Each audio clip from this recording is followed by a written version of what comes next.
Утринава со положување букети цвеќе, пред споменикот на револуцијата од страна на низа делегации и ученици, беше одбележан 19 ноември, денот на ослободување на Тетово од фашистичкиот окупатор. Градот Почерпланина слободно живее 77 години, повторно соочен со бројни предизвици, но и со надеж за подобро утре. Председателот на Општинската организација на Сојуз на борци од Тетово, Јоцко Димитриевски, со историски осврт го нагласи значењето на 19 ноември.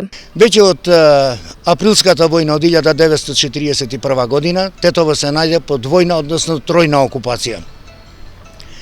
За жал, тоа беше тежок период, тешки моменти за сите граѓани под таква окупација. Граѓаните мечтаеја за национална слобода. Поминуваја години, во Тетово се формираја партизански одреди, и тетовско се разбира, и секојдневно се зголемуваја борците во народно-ослободителната и антифашистичка борба.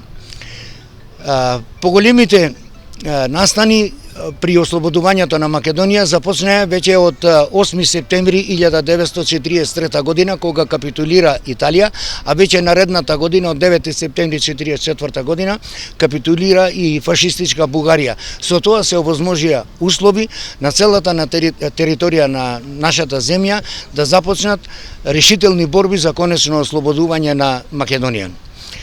Конечните борби започнаа при крајот на септември месец, поточно веќе на 18 септември беше ослободен градот Тетово, а на 19 ноември во утринските часови започнаа борбите за конечно ослободување на Тетово, во која активно учество зеде 15-тиот корпус со 41-та и 48-та дивизија, како со 8 бригади.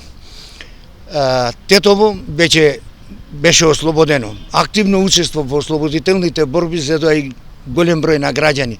Тетово беше радосно, весело, се ослободи нашиот град Тетово. По тој повод би сакал на сите граѓани на нашата општина да им го честитам овој светол празник 19 ноември, 77 години од слободно Тетово. Вчера вечер пак по повод ослободувањето на Тетово, во Центарот за култура Илјантески смок беше реализирана свечана манифестација на која што присутните имаа можност да погледнат богата културно-уметничка програма.